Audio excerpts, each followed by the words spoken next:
Hello everybody and welcome back to a brand new episode of NASCAR Heat 4 Career Mode. I hope you're all having a great day. Today we only have one race on the schedule, and that's actually Iowa Speedway here today for the Xfinity Series. There was supposed to be two, but like I said in the last episode, we had a bit of footage loss, so it kind of put me in a position where I had to put just one race for this episode here at Iowa. But either way, the last time we came to this track, we had a rough start, but we were able to rebound and actually have a pretty good finish. It seemed like the longer the run went on at Iowa, the better our car became. So I was expecting the same thing here today at Iowa now as we're ready to go green from the 21st starting position. Not a great qualifying effort for myself, but like I just said, we know that we have the long run pace at this racetrack as we go down towards turns 1 and turns 2 for the opening lap here at Iowa. This nice little short track. Would love to see the Cup Series come here one day, and I'm pretty confident that will happen eventually. Now as we go down this back straightaway for the first time, Brandon Brown trying to look to my inside, but we get a little bit defensive as we go down towards turns 3 and turns 4. Now on the inside of Kaz Gralla, who gets clear now as we exit turns 4. This is a 25% race here, so a little bit longer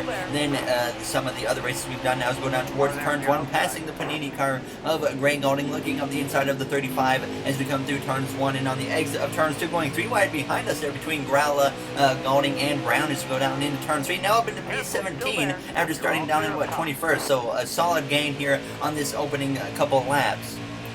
And now as we came through on lap 8 of 14 in this opening stage, we had now run down Brandon Jones, Elliott Sadler, as well as Justin Haley. So now we had moved up into the top 15 for the moment as we go down towards turns 3 and turns 4 here, past the halfway point in this first opening stage. Now as we exit turn 4, Greg Golding, though, has been moving his way forward now as he looks to my inside as we exit turn 4, crossing the line, hitting 6 laps to go in this opening stage. Now as Brandon Jones as well is going to try and follow through on that bottom lane as we go through turns 1 and now on the exit of turns 2, heading down this back straightaway down to P17 at the moment. Seems like the first stage is always the toughest on us here in this race as we go through turns 3 and on the exit of turns 4. Now trying to cross over Jones a little bit, look back to the inside as they're going to go 3 wide up ahead. It looks like between Golding, Haley, and Nemechek. Haley falls out of that 3 wide there as we go down through turns 1 and turns 2. Now looking to the inside of Haley, making it 3 wide with him and John Hunter Nemechek as we came out of turn 2, heading down the back straightaway, trying to gain as many spots as possible. Haley backs out of the 3 wide as we go down into turns 3, side by side with John Hunter Nemechek. We would be able to get ahead of him, and as we came through to the last lap in this first stage, we'd run down Ross Chastain, now running P14 as we came through turns 1 and turns 2. The car is starting to come in to my likings at this point now as we cross over Chastain. They're looking to the inside as we go down into turns 3 and turns 4, and he's going to make a little bit of contact in my right rear, and he hits me in the bumper there in turns 4, and now he looks to my inside as we come through on the exit of the corner, side by side at the line, and it was Chastain that got the position as we would get P13 here in this first and opening stage in Iowa. So a solid effort for us now as Gregson wins the first stage. Custer P2, he definitely is going to need to get a win here. Custer is the only car left in on points in the playoff grid. So if another driver wins that's outside of the playoffs, Custer will be eliminated. So he's definitely going to need a win likely now as the green flag is back out. And once again, we are underway here for stage 2.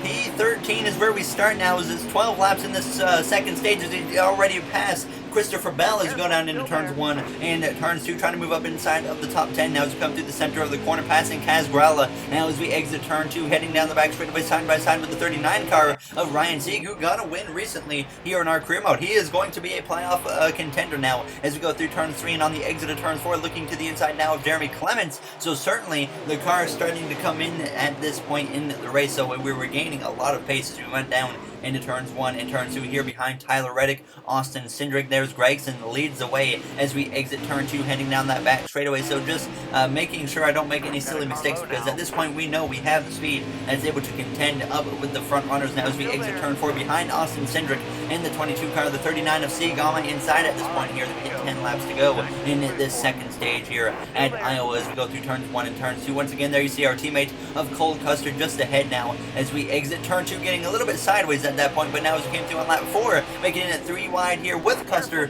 and Justin Allgaier now behind Mike Lynette as we exit turns 4. We're going to look to the inside of him and now go up the middle between him and his teammate of Justin Allgaier down the front straightaway, and we clear Mike Lynette now and move into P8 at the moment as we go down into turns 1 behind Ryan Sieg. We're going to look up the inside of him as well through the center of the corner. We make the pass on Sieg as at this point the car was starting to get a little bit loose, so I was dealing with a little bit of oversteer now as we came through on lap 7 now. We have Tyler Reddick blowing up in front of us as we go down into turn 3, or at least a tire blown, it looks like actually now, as he's going to go almost into the wall. The caution comes out, and sure enough, he comes down just in front of me, and we make contact, but that doesn't actually give us damage, but we would pit for 2 cans of fuel and tires, as well as we would get ready to go green late in stage 2. It's only 3 laps to go in the stage. We do have a couple cars that stayed out, so they're going to be a little bit off the pace, including Jeffrey Earnhardt, one of them up there now as we go down into turns 1 and turns 2. Noah Gragson being very aggressive, already taking the lead from Earnhardt now as we come through the center of the corner and on the exit of turn 2, heading down this back straightaway, a chance to get past Ryan Sieg, as well as the 13 there of, I believe that's Jeff Green, as we go down into turn 3. It might be Carl Long, it's one of them.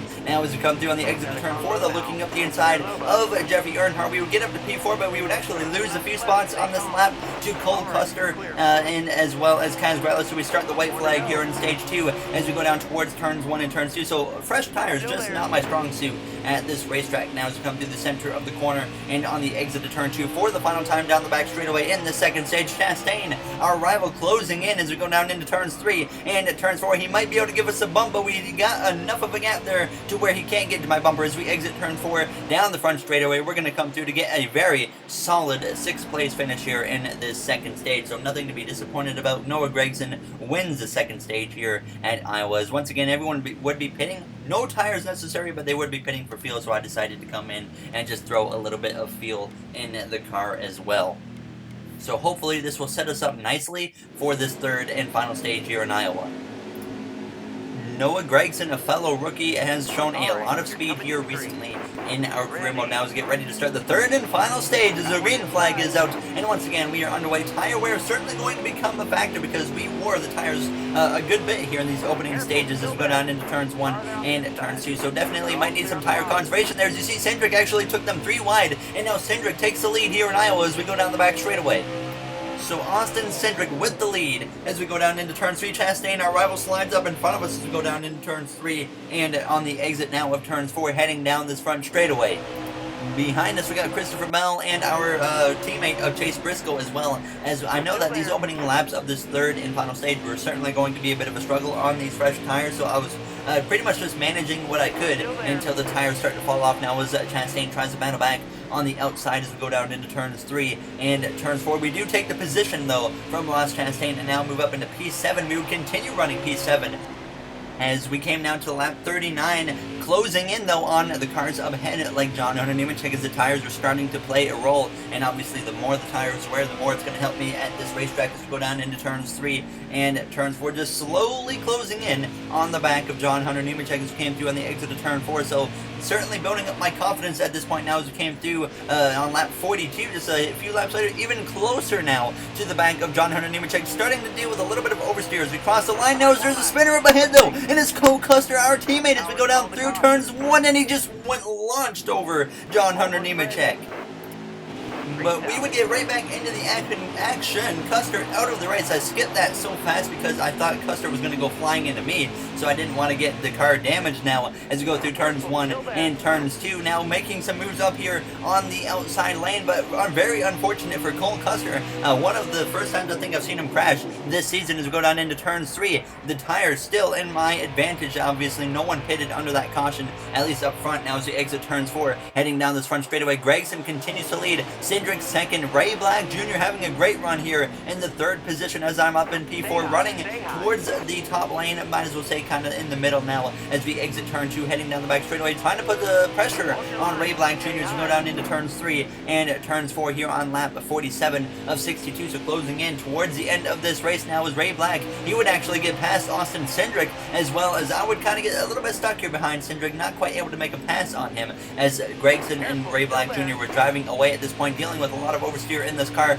but we were just kind of continuing to work on Cindric, trying to find a way to get past him as I went down into turn 3. Eventually though, on lap 53, a lap later, we would be able to get to the inside of Cindric as I went down into turn 3, and sure enough, we would be able to take the position away and move up into P3 and set our sights on the cars up ahead of Ray Black Jr. and Noah Gragson. We would actually start running them down too, as Gragson actually would lose the lead to Ray Black Jr., and if Ray Black Jr. wins this race, Cole Custer will be outside of the playoffs now as we exit turns 4, even though he's second in points. That's pretty crazy to think about now as we go through turns 3 and turns 4. Now on the exit of the corner, a little bit sideways here as Gregson is continuing to run the top, and that allows me to get ahead. And Ray Black Jr., we need to try our best to keep him from winning, because this could be a major playoff upset here, because Cole Custer, second in the points, will be out of the playoffs if Ray Black Jr. wins this race, as we can do now with 2 laps to go, continuing to close in on the back of Ray Black Jr. We need to keep him from winning to keep our teammate in the playoffs, who's second in points, somehow on the verge of being kicked out as we go through turns 3 and turns 4, approaching the final lap, continuing to close in on Ray Black Jr. I know I'm probably going to have to run the top here in turns 1 and turns 2 to build up the biggest run possible now, as the white flag is in the air. Ray Black looking for his first Xfinity Series win as we continue to run the top here as we come through the center of the corner. And on the exit of turn 2, it's a pretty good exit now, not close enough to make a move, so we're going to have to give him the bumper. That's going to be our only chance, is going to turn 3. We give Ray Black Jr. the bumper, but it's not enough, as he doesn't even budge as we exit turns 4, knocking down the wall as we come through. Unfortunately, Ray Black Jr. wins as we finish second. A major playoff upset has just occurred right here, as now Cole Custer, second place in the points, finds himself out of the playoffs here after Iowa. So a huge upset now as Ray Black Jr. is in the playoffs. We've had a couple surprise winners this season. BJ McLeod, Ryan Sieg, Ray Black Jr. all included there. As you see Custer like that right there, second in the points, now out of the playoffs. Huge right there, as that would be a big missed opportunity for a championship battle with Custer being out. So hopefully he can find his way in, though. We're going to have to help him with every chance that we get now, as we do have a video message here from Chase Briscoe. Nice job today. Keep it up. Thank you for the wise words, Chase Briscoe. But as always, if you guys enjoyed this episode, make sure to comment, like, and subscribe. It was a little bit shorter than usual. Like I said, due to that last episode with the recording footage being lost, which was unfortunate. But Ray Black Jr. wins the race, so a major playoff upset here today in Iowa for Cole Custer now, as in the next one we will be going back to Xfinity Racing, of course, at Watkins Glen for the road course swing. There, as you see, Custer nowhere to be found in the playoffs now after that upset, so that's going to be interesting. So I will see you guys in the next episode where we start the road course swing at Watkins Glen. So thank you for watching, everybody, and have yourselves a great day.